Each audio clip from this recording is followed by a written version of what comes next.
प्यारे बच्चों नमस्कार, मैं कृष्णकांत त्रिपाठी अपने चैनल में आपका स्वागत करता हूं। कक्षा 10 गणित में हम लोग पढ़ रहे हैं त्रिकोणमिति के अनुप्रयोग, जिसमें प्रश्नावली 9.1 के हम लोगों ने 7 सवाल कर लिए हैं। अब देखो 8वां सवाल करते हैं।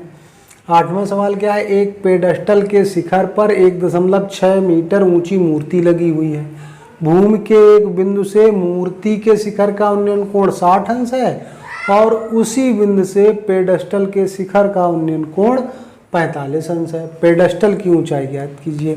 तो समझो क्या कह रहा है कि जैसे ये हम एक लाइन खींच लेते ऊर्ध्वाधर, यहाँ पे हमने इस भाग को मूर्ति बना दिया 1.6 मीटर। ए बी कितना है? 1.6 मीटर और BC भाग पेडस्टल है।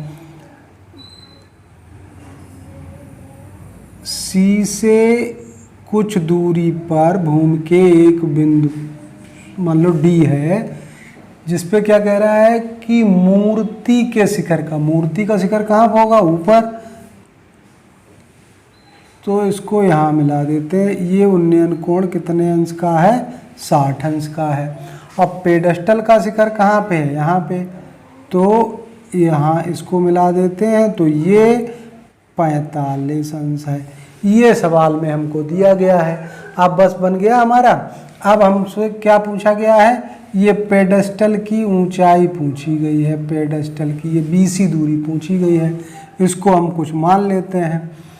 तो लिखेंगे कैसे? क्या क्या हमको मालूम है? माना ए बी नहीं, BC पेडस्टल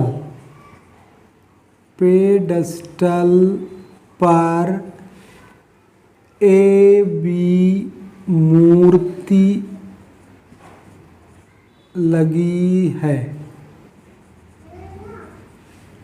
D भूमि पर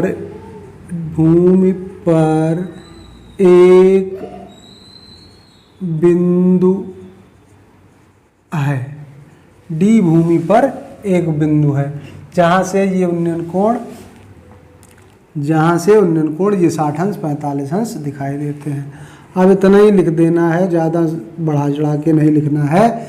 माना BC बराबर H मीटर। अब हमको क्या पता है?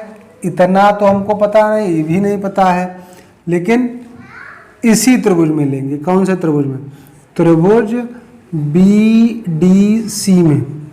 त्रिभुज BDC में कौन सा? ज़्यादातर tan ही काम करता है इन सवालों में, क्योंकि लंब और आधार में ही जंग चलती रहती है यहाँ पे। तो tan थीटा बराबर क्या होता है? लंब बटा आधार CD।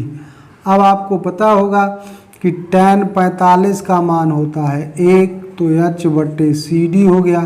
तो इससे CD का मान आ गया आपका H। ये भी दूरी H के बराबर ही हो गई। अब एक त्रिभुज हमारा बचा हुआ है। कौन सा? त्रिभुज ADC पूरा। त्रिभुज ADC में क्या लेंगे? फिर tan ले लेते हैं। tan 60 डिग्री बराबर, अब लंब कितना हो जाएगा? AC और आधार तो उतना ही है DC।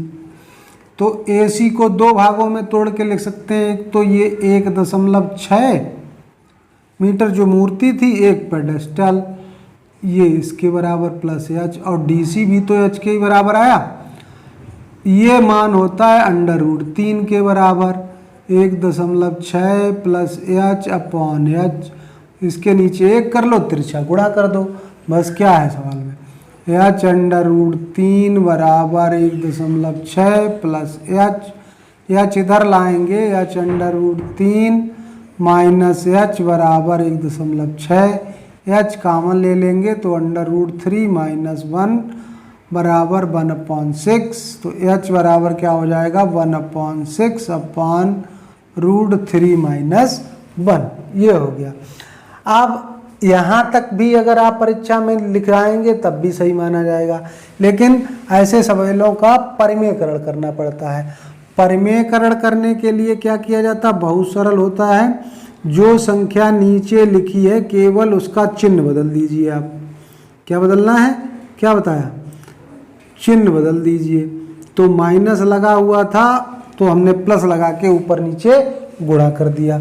अब प्लस लगा के जब आप ऊपर नीचे गुणा कर देंगे तो आपका कितना आएगा, ये आएगा h बराबर 1.6 √3 प्लस 1 बटा, ये देखो a minus B A plus B, क्या होता सूत्र, A square minus B square. तो ये होगा 1.6 √3 प्लस 1, अब √3 का वर्ग 3 और 1 का वर्ग 1, तो ये 2 बचा, 2 से काट देंगे 1.6 को तो 0.8 √3 प्लस 1 मीटर इतना आ जाएगा। नहीं तो नवा सवाल हमारा है, एक मीनार के पाद बिंदु से एक भवन के शिखर का उन्नयन कोण 30 अंश है और भवन के पाद बिंदु से मीनार के शिखर का उन्नयन कोण 60 अंश है।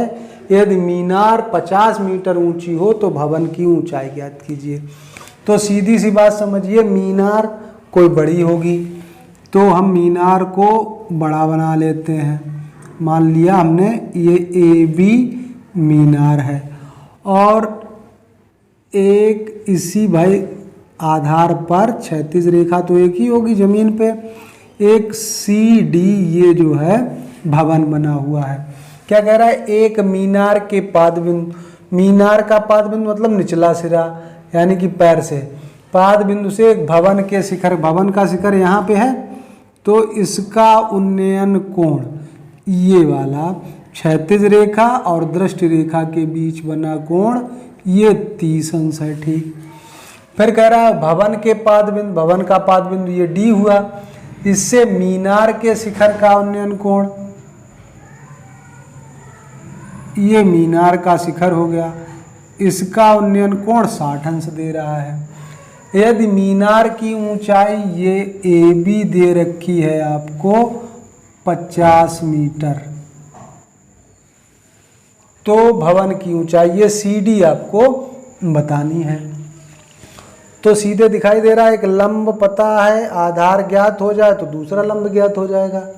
समझ में आ रहा है, चित्र से ही समझ में आ रहा है।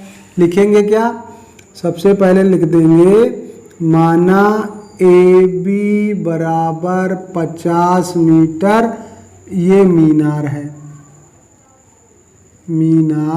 है तथा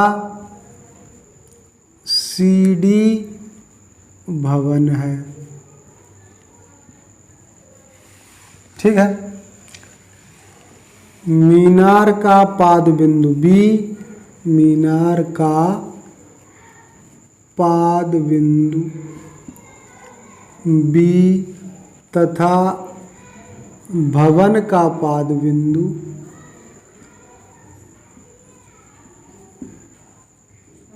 डी है। अब क्या करेंगे, पहले एक एक त्रिभुज लेंगे। कौन सा हमें मालूम है, ये वाले में मालूम है। त्रिभुज ए डी बी में हम क्या लेंगे, tan 60 डिग्री। tan 60 डिग्री लेंगे तो क्या होगा, लंब ए बी बटे आधार बी डी। लंब हमें 50 दिया गया है, आधार बी डी पता नहीं है। tan 60 का मान होता है √3 बराबर 50 बटे बी डी। और बी डी अगर हम यहाँ से आपसे पूछें तो आप कहेंगे बी डी को इसकी जगह कर दें तो ये आ जाएगा 50 बटा √3। बी डी हमें पता हो गया है, यानी कि अब इस त्रिभुज में लेंगे तो आधार पता है। कौन सा त्रिभुज, त्रिभुज सी बी डी में क्या पता हो गया आपको, बी डी पता है। तो फिर tan लगा दे, tan 30 डिग्री, ये कोण 30 डिग्री है तो लंब कौन सा होगा, सी डी। चलो सी डी लिख दिया, आधार फिर वही बी डी। अब इसका मान कितना होता है tan 30 का, 1 बटा √3, बिल्कुल सही। और सी डी तो हमें ज्ञात ही करना है, बी डी ये आ गया 50 बटा √3। सी डी अगर हम ज्ञात करें तो ये यहाँ पे चला जाएगा, CD बराबर 50/√3/√3। तो 50 और ये तीसरे वाली संख्याओं का गुणा हो जाता है, यानी कि 50/3। 3 से भाग दे दो तो 16 × 48 होता, 2 बच गया, 50/3 मीटर। यही आपका आंसर हो गया। बहुत सरल सवाल है, बहुत अच्छे ढंग से समझ में आए होंगे। तो वीडियो को लाइक करना, चैनल को सब्सक्राइब करना मत भूलना। धन्यवाद।